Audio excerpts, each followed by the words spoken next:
देखिए मजे मजे की कहानी, वो भी सिर्फ किकी टून पर।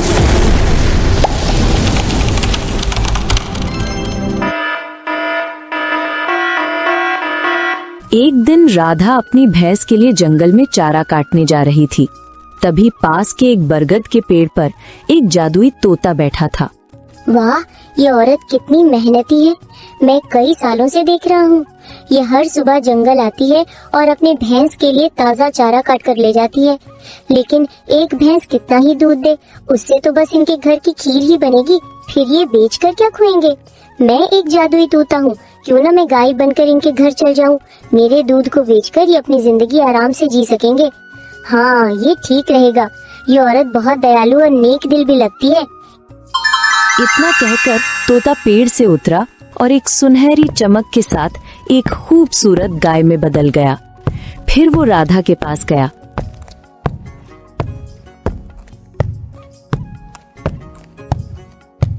ए दयालु औरत, इस जंगल में मेरा कोई नहीं है, मैं अकेली हूँ। क्या तुम मुझे अपने घर ले चलोगी? मैं तुम्हें बदले में ढेर सारा दूध दूंगी। ये क्या, मैं कोई सपना तो नहीं देख रही हूँ। ये गाय तो बोल रही है। पहले तुम बताओ, तुम कैसे बोल रही हो? मैंने तो आज तक कोई गाय इंसानी आवाज में बोलते नहीं देखी। दरअसल मैं एक जादुई गाय हूँ, इसलिए मैं इंसानों की तरह बोल सकती हूँ और उनकी बातें समझ सकती हूँ। मैं कह रही थी मुझे अपने घर ले चलो। तुम मुझे सुबह शाम हरा भरा चारा देना और मैं तुम्हें ढेर सारा दूध दूंगी। उस दूध को बेचकर तुम अपनी जिंदगी आराम से चला सकोगी। एक भैंस से तुम्हारा गुजारा तो हो नहीं रहा। राधा ये सुनकर बहुत खुश हुई। अरे जादुई गाय, तुम सच कह रही हो? अगर ऐसा हुआ तो हमारी सारी मुश्किलें खत्म हो जाएंगी। ठीक है, तुम मेरे साथ चलो। राधा गाय को लेकर घर की ओर चल पड़ी। थोड़ी देर बाद राधा गाय के साथ घर पहुंची तो उसके पति मोहन ने आश्चर्य से पूछा, अरे राधा, तुम तो भैंस के लिए चारा काटने गई थी, फिर ये गाय कहाँ से ले आई तुम? मोहन, मैंने इसे कहीं से पकड़कर नहीं लाया। ये मुझे जंगल में मिली। इसे बस थोड़ा सा चारा देना है और ये बदले में ढेर सारा दूध देगी। एक भैंस से हमारा गुजारा तो नहीं हो रहा था, अब इस गाय का दूध बेचकर हम अच्छे से जी सकेंगे। राधा, तुम सच कह रही हो? फिर तो तुमने बहुत अच्छा किया। हम आज से इस गाय का अच्छे से ध्यान रखेंगे। उस दिन से दोनों जंगल से गाय के लिए हरा भरा चारा लाने लगे। दिन बीतते गए। कुछ समय बाद मोहन गांव के मुखिया के पास रोज दूध देने जाने लगा। एक दिन उसका पड़ोसी कृष्ण ये सब देखकर सोचने लगा, अरे इसके पास तो एक ही भैंस थी, फिर ये रोज बाल्टी भर भर के दूध कहाँ से ला रहा है? एक भैंस इतना दूध कैसे दे सकती है? जरूर कोई रहस्य है, मुझे जल्दी पता लगाना होगा। कृष्ण अपनी पत्नी सरला को ये बात बताने घर गया। सरला, तुम तो जानती हो कि मोहन के पास सिर्फ एक भैंस थी, फिर वो कहाँ से रोज बाल्टी भर भर के दूध बेच रहा है? हमें जल्दी पता लगाना होगा, वरना वो हमसे भी अमीर हो जाएगा। जी, अगर ऐसा है तो जाइए और जल्दी पता लगाइए। मैं ऐसा होता नहीं देख सकती। हाँ ठीक है, मैं अभी जा रहा हूँ। वो मोहन के घर पहुंचा और चुपके से सब देखने लगा। मोहन गाय से बातें कर रहा था। मेरी प्यारी गाय और चारा खाएगी, मैं अभी लाता हूँ। नहीं मोहन, आज तुमने मुझे बहुत चारा खिला दिया, अब मैं और नहीं खा सकती। कृष्ण गाय को बोलते हुए देखकर हैरान रह गया। अरे ये गाय तो बोल रही है, ये कैसे हो सकता है? गाय भी इंसानों की तरह बोलती है। जितना दूध चाहिए उतनी बाल्टियाँ रख दो, कल सुबह भी सारी बाल्टियाँ दूध से भरी होंगी। नहीं गायत्री, तुम पहले जितना दूध देती थी उतना ही दो। ज्यादा लालच अच्छा नहीं, हमारा गुजारा अच्छे से हो रहा है। वैसे तुम मेरे घर अच्छा लग रहा है ना? तुम्हें चारा देने में तो मैं परेशान नहीं हूँ। हाँ मोहन, मैं बहुत खुश हूँ। हमारे दूध से तुमको फायदा हो रहा है ना? हाँ गायत्री, तुम्हारे दूध से हमें 2 वक्त की रोटी मिल रही है। अच्छा, तो ये जादुई गाय है जो बाल्टी बाल्टी दूध देती है। मुझे जल्दी कुछ करना होगा। हाँ, कल जब मोहन गाय को जंगल ले जाएगा, मैं उसे मार दूंगा। फिर देखता हूँ ये दूध कहाँ से लाता है। मोहन, एक जरूरी बात सुनो। अगर मुझे कुछ हो जाए या कोई मुझे मार दे तो तुम चिंता मत करना। जिस पेड़ के नीचे मैं राधा को मिली थी, उसकी पत्तियां मेरे सिर पर रख देना, मैं फिर से जीवित हो जाऊंगी। गायत्री, ऐसी बातें क्यों करती हो? मेरा किसी से झगड़ा नहीं है, कोई तुम्हें क्यों मारेगा? चलो मैं तुम्हें जंगल ले चलता हूँ। राधा, मैं गायत्री को जंगल ले जा रहा हूँ। अगर देर हो जाए तो चिंता मत करना। ठीक है, लेकिन जंगल में सावधान रहना, वहाँ जंगली जानवर होते हैं। मोहन गाय को लेकर जंगल गया। वहाँ गायत्री हरा भरा चारा खाने लगी। तभी मोहन ने सोचा, आज बहुत गर्मी है, एक काम करता हूँ, मैं उस पेड़ के नीचे थोड़ा आराम कर लेता हूँ। वो पेड़ के नीचे जमीन पर बैठ गया। उधर कृष्ण झाड़ियों में छिपा था। उसने सोचा, इस गाय को मारना ही पड़ेगा, ये मेरे रास्ते का कांटा है। तभी गायत्री जोर जोर से चिल्लाने लगी। मोहन नींद से जागा। अरे गायत्री को क्या हुआ? मुझे जाकर देखना चाहिए। वो गाय के पास पहुंचा और देखकर स्तब्ध रह गया। गायत्री मर चुकी थी। मोहन बहुत दुखी हुआ और उसकी आंखों से आंसू बहने लगे। हे भगवान, ये कैसे हो गया? मेरी गायत्री कैसे मर गई? अब मैं राधा को क्या जवाब दूंगा?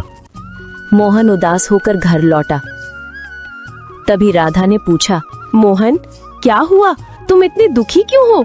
और गायत्री कहाँ है? राधा, मैं तुम्हें कैसे बताऊं? गायत्री अब नहीं रही, वो मर गई। ये क्या कह रहे हो? वो तो जंगल में चारा खाने गई थी। बताओ क्या हुआ? मैं जंगल में पेड़ के नीचे सो रहा था, तभी अचानक गायत्री की चीख सुनाई दी। जब मैंने देखा तो वो मर चुकी थी। ये कैसे हो गया? वो गाय हमारी कमाई का अकेला सहारा थी। अब हम क्या करेंगे? राधा, चिंता मत करो, मुझे गायत्री का रहस्य पता है। मैं जंगल से पत्तियां लाता हूँ। ठीक है, लेकिन सावधानी से जाना। मोहन जंगल गया और उस पेड़ की पत्तियां तोड़कर गाय के पास पहुंचा। उसने पत्तियां गाय के सिर पर रखी। तभी एक तेज रोशनी के साथ गायत्री जीवित हो गई। मोहन खुश होकर बोला, गायत्री, तुम वापस आ गई। भगवान का लाख लाख शुक्र है। पता है, तुम्हारे बिना मुझे अच्छा नहीं लग रहा था। राधा और मैं रो रो कर बुरा हाल हो गए थे। मोहन, अब मैं ठीक हूँ, चलो घर चलते हैं। राधा मुझे देखकर खुश हो जाएगी। मोहन गाय को लेकर घर गया और राधा को सब कुछ बताया। राधा बोली, गायत्री, पता है, तुम्हारे बिना हम परेशान हो गए थे। राधा, अब चिंता मत करो, मैं फिर से लौट आई ना। मुझे अब प्यार से सुरभि कहकर बुलाना। मोहन, घर में खाने को कुछ नहीं है, अब क्या करें? बाल्टी लाओ, मैं तुमको ढेर सारा दूध दूंगी। सुरभि, पहले जितना दूध देती थी उतना ही दो, वो हमारे लिए काफी है। मोहन बाल्टी लाया। एक जादुई रोशनी के साथ बाल्टी दूध से भर गई। राधा बोली, वाह सुरभि, तुम्हारा दूध तो बहुत गाढ़ा है, लेकिन अभी हमारे पास चारा नहीं है। कोई बात नहीं, हमारे पास अमरूद का पेड़ है, उसकी पत्तियां लाओ, वही खा लूंगी। मोहन। तभी पीछे से कृष्ण आया और ये सब देखकर हैरान हो गया। मैंने तो इस गाय को मार दिया था, फिर ये कैसे जीवित हो गई? मुझे फिर से कुछ करना होगा। राधा, मैं मुखिया के पास दूध देने जा रहा हूँ। अगर देर हो जाए तो चिंता मत करना। मोहन जंगल के रास्ते मुखिया के घर गया। रास्ते में उसने एक बूढ़ी औरत को कुटिया के सामने रोते देखा। अरे अम्मा, आप रास्ते में बैठकर क्यों रो लगी हैं? बेटा, मुझे 2 दिन से भूख लगी है, कुछ खाने को मिल जाए तो अच्छा होता। खाने के लिए तो कुछ नहीं है, लेकिन मेरे पास दूध है, आप इसे पी लो। बेटा, तुमने मेरी जान बचा ली। मेरे बेटे बहू मुझे छोड़कर चले गए। मोहन ने दूध का कुछ हिस्सा बूढ़ी माँ को दिया और बाकी लेकर मुखिया के पास गया। मुखिया जी, ये ताजा ताजा दूध लाया हूँ। वो दूध देकर घर लौटा। कुछ दिन बीत गए। अब मोहन गरीबों की मदद करने लगा। कृष्ण को ये देखकर बहुत जलन होने लगी। ये मोहन तो दूध बेचकर अमीर बनता जा रहा है, मुझे उसकी गाय को फिर से मारना होगी। गांव में सुरभि के जादुई होने की बात फैल गई। मुखिया को भी पता चला। वो मोहन के घर गया और बोला, मोहन, मैंने सुना है तुम्हारी गाय बहुत खास है, क्या मैं उसे एक बार देख सकता हूँ?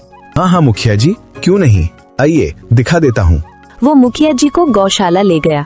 मोहन, मुझे यकीन नहीं हो रहा, क्या ये गाय मेरे सामने दूध दे सकती है? हाँ, क्यों नहीं, देखिए। उसने एक बाल्टी रखी और बोला, सुरभि, मुखिया जी को अपनी शक्ति दिखाओ।